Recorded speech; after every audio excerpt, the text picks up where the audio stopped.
I'm Dan Rather, one of the White House correspondents for CBS News. We've just seen some of the men who have been President of the United States. The person who holds that job is the most powerful elected official in the world.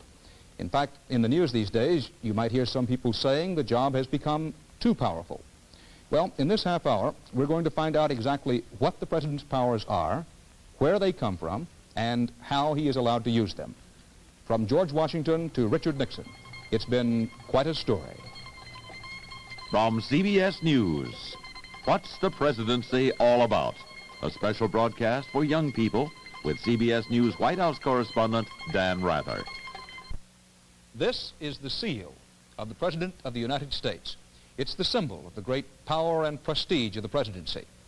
Take a good look at it, because when it shows up next, you'll see it on the floor of a well-known room in Washington, D.C.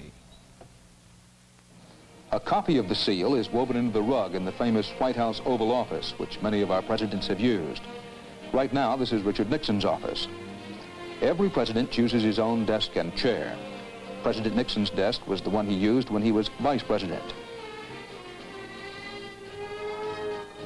President Nixon keeps the top of his desk clear, but President Franklin Roosevelt liked to keep the top of his desk cluttered with all kinds of souvenirs he loved. President Truman used to keep a sign on his desk saying, "The buck stops here." That meant he was the last one to get all the problems and the only one who could make the decisions to solve them. President Kennedy, who loved sailing, used a desk he found in the White House broadcasting room. It was made from the wood of the British ship HMS Resolute. His son John liked to play in it. On President Nixon's desk is the telephone with which he can call his assistants or almost any leader in the world. In the back of the Oval Office is where the president can sit and talk with his guests. Those guests are leaders from all over the world, from Germany, from Spain, or Cambodia. A year ago, I was President Nixon's guest, and we sat here and talked about the election, China, and women's lib while the nation watched on television. By now you can see why this is called the Oval Office. That's its shape, just like an egg. President Nixon does some of his work here, but he does a great deal of his work across the street in another smaller office in the Executive Office building. You might say he feels more at ease over there. Actually, the President's office is wherever he is at the moment. Sometimes it's 30,000 feet in the air, moving at 600 miles an hour on Air Force One. Well, how do you get to sit behind this desk, and if and when you get here, what do you do? Is there a book of instructions in one of these drawers which tells you how to be president? It isn't that easy. The only instructions this country has about the presidency takes only a few paragraphs in our Constitution. According to the Constitution, the qualifications you need to sit in this chair are that you be 35 or over, that you were born a United States citizen, and that you've lived in this country for the last 14 years. Millions of Americans fit those qualifications. But to be president, you also have to win an election. It's only once every 4 years that a new president takes the oath spelled out in the Constitution. I, Harry S. Truman. I, John Fitzgerald Kennedy. Franklin Delano Roosevelt. I, Lyndon Baines Johnson. I, Richard Bilhouse Nixon, do solemnly swear that I will faithfully execute the office of President of the United States. And will, to the best of my ability, preserve, protect, and defend the Constitution of the United States. So help me God. 4 years is the term of the president's office, and he can only be elected 2 times. These days, the job pays $200,000 a year in salary, $50,000 for expenses, and $40,000 for travel. Room and board are free. Back when presidents were paid less, ex-farmer Calvin Coolidge stretched the family budget by raising chickens in the White House yard. George Washington got $25,000 a year, but there were no income taxes back when he was president. Even so, he had to borrow money to go to his own inauguration. Even though our country was much smaller in those days, George Washington found the job of being president very difficult because no one had ever been president of the United States before. He knew that everything he did would help set the model for all the presidents to follow him. Starting with George Washington, 36 different men have now been president of the United States. By the way, Richard Nixon is called the 37th president. You might wonder how we could have a 37th president if only 36 men have served. That's because Grover Cleveland served a term, then went out of office during Benjamin Harrison's administration, and then came back to serve again. So we've actually had 36 men in 37 different administrations.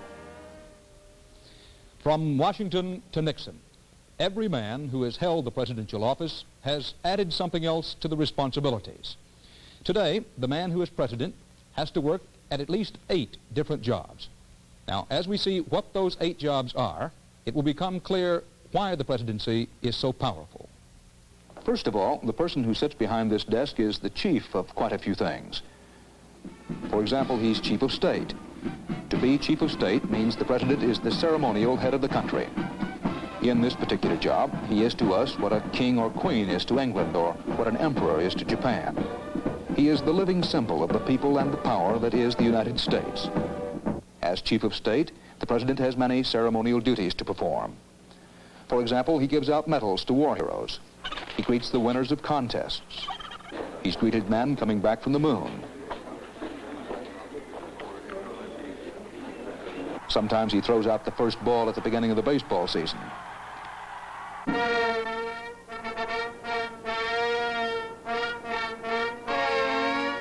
He stands at the front door of the White House to greet the chiefs of state from other countries. Inside, he entertains them at elaborate state dinners. He also travels to other countries on official visits.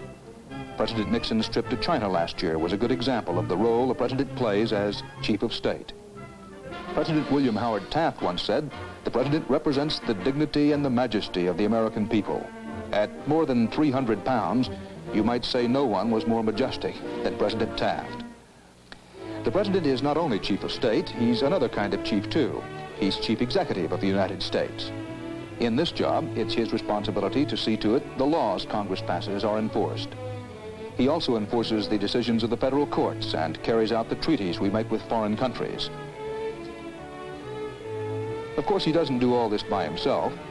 He has departments like the Justice Department with its Federal Bureau of Investigation to help him. The president nominates the heads of the different departments of government, such as the State Department and the Labor Department. The heads of all the departments form what is called the President's Cabinet.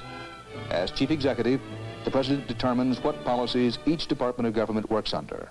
The president also nominates the justices of the Supreme Court, but all these nominations have to be approved by a majority of the Senate, which questions each of his choices at special hearings. As chief executive, the president can grant pardons to federal prisoners. In his first term, President Nixon released former Union President James Hoffa from federal prison. As chief executive, the president can also act in an emergency, using certain laws to stop strikes or other laws to send relief to disaster areas. So, to sum up, as chief executive, the president has all the departments of government except the Congress and the Supreme Court reporting to him. Now, being chief executive alone would make him a very powerful man. But he's also another very important chief. He is commander-in-chief of all the nation's armed forces. All the generals of the Army and all the admirals of the Navy take their orders from him. And if a president doesn't like what a general does, he can relieve him of command. President Truman fired General Douglas MacArthur during the Korean War because the general wanted to conduct the war his own way. As commander-in-chief, the president can send troops anywhere in the world to protect American lives or to answer calls for help. But the president can't declare war by himself. It takes an act of Congress to send the nation into war with all its wartime laws. That's why President Roosevelt went before Congress in 1941 to ask them to declare war on the Japanese, who had just attacked our naval base at Pearl Harbor. I ask that the Congress declare that since the unprovoked and dastardly attack by Japan on Sunday, December 7th, 1941, a state of war has existed between the United States and the Japanese Empire. For the last 12 years, American presidents conducted war in Southeast Asia without a declaration of war by Congress. Because our involvement in Vietnam became very large, there are many congressmen in favor of new laws that would limit a president's authority to use American military power overseas without very clear instructions from Congress. Not only does the president command the armed forces, but he is also in charge of the most awesome weapons in the world. Only the president can order the use of our nuclear weapons.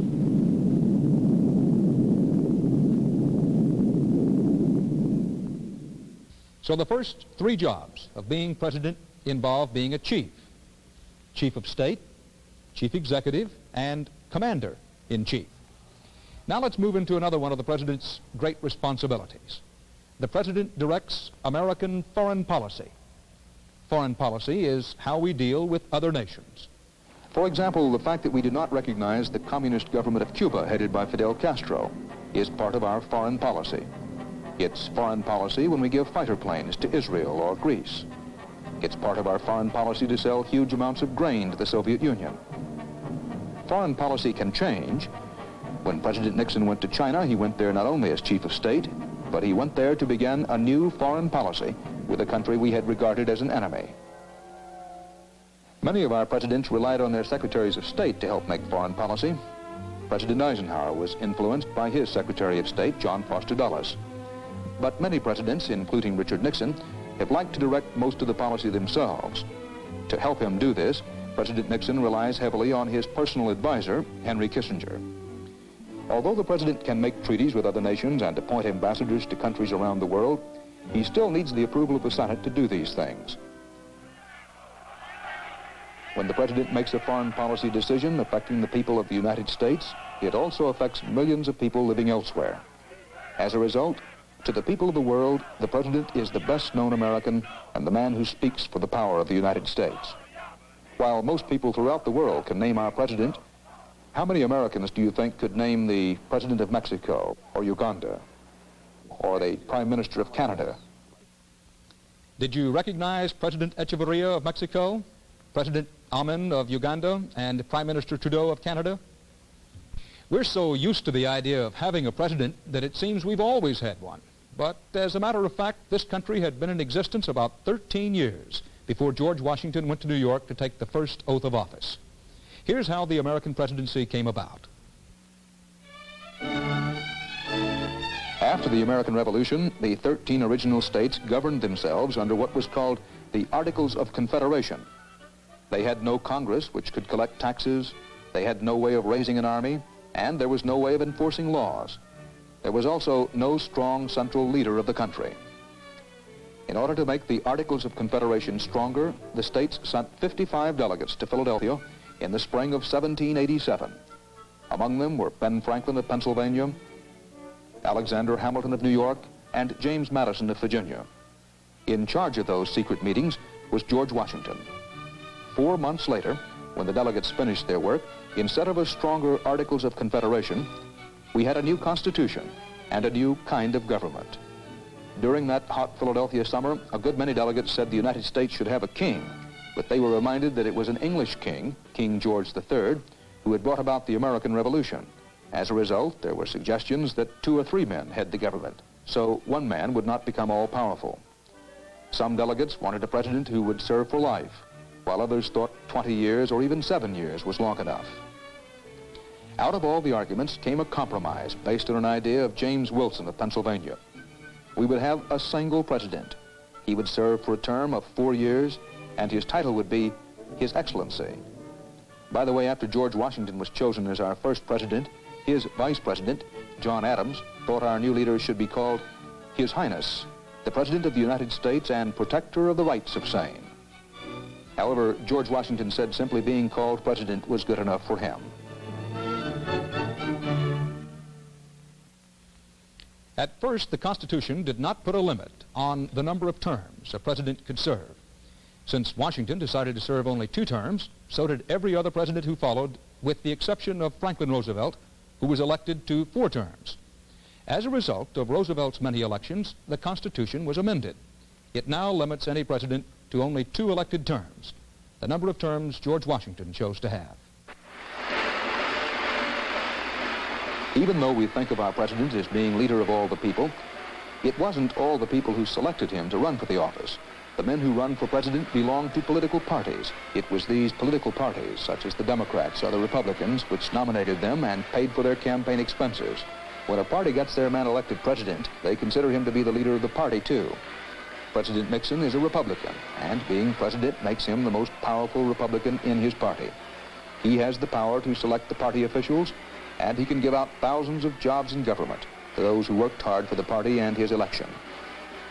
Many times, big campaign contributors get to be ambassadors to countries like France. Because he controls his party, a president can usually get a second-term nomination if he wants it. Not only is the president the leader of his political party, but he's the nation's popular leader, too. He can get the nation's attention anytime he wants to, something no other elected official can do. Hundreds of reporters are assigned to cover the president wherever he goes. President Johnson used to hold press conferences as he raced around the White House grounds. Many times, President Truman would talk to the press on his fast early morning walks he liked to take.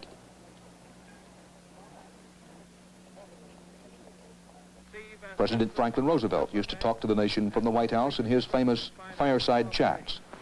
It needs no prophet to tell you that when the people find that they can get their money, that they can get it when they want it for all legitimate purposes, the phantom of fear will soon be laid. With a slight change of scenery, the Oval Office becomes a studio.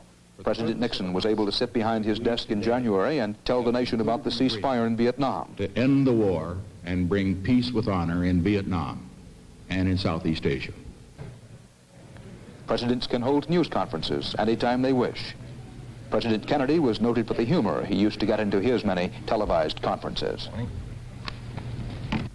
I wonder if you could tell us whether, if you had it to do over again, you would work for the presidency, and whether you can recommend the job to others.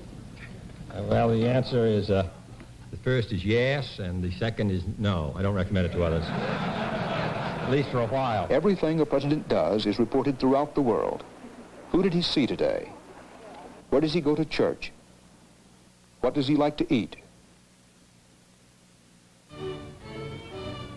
The popular appeal of a president extends to his family as well. When President Nixon's daughter, Tricia, was married at the White House, it became a nationally televised event, not a quiet family wedding. White House families are famous forever. The press still reports the appearances of Mrs. Mamie Eisenhower, the wife of President Eisenhower, and Mrs. Jacqueline Onassis, who had been married to President Kennedy. So the president, as our popular leader, gets power from the people because the people are truly interested in everything he and his family do. A president has no trouble getting his views heard by the American people. Now, here's another one of the president's many jobs. The Constitution requires that the president tell Congress about the State of the Union each year. This was President Eisenhower in 1955. The transition to a peacetime economy is largely behind us. The economic outlook is good. In the message, the president usually calls on the Congress to pass certain laws called legislation. He asks for laws to create programs such as going into space, finding a cure for cancer, or cleaning up our polluted waterways. The president cannot force Congress to pass the laws he wants, but he can bring a lot of pressure to bear. One way is to use his popular appeal to take his case over the heads of Congress directly to the people.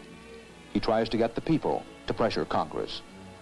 Another way a president can bring pressure on Congress is to veto Congress's favorite programs if they don't pass his favorite programs. To veto a program means to vote no.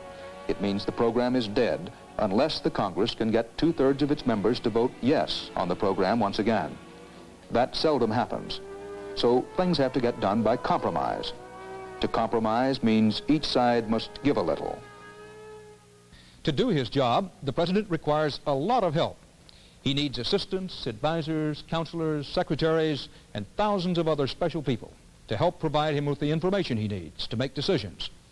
They all make up what is known as the executive office, which the president, in one of his other jobs, heads. So far, we've seen that the president has great power. You might begin to wonder what's to stop him from doing almost anything he wants. How far can he go towards one-man rule? The writers of the Constitution thought of this, and they built safety valves into their document. A safety valve pops and lets out the pressure when things get to a dangerous level. with safety valves in the Constitution which protect us from the presidency getting too powerful, or what is known as checks and balances. A check means to stop something. A balance means a way of evening things up. For example, if a president vetoes or kills a program that Congress really wants, we said they can vote on it again and make the program law in spite of the president's veto. The veto is a check. Overriding the veto is a balance. If the president appoints someone to his cabinet or to some other important job, the Senate must approve the person before he takes his office. That's a balance.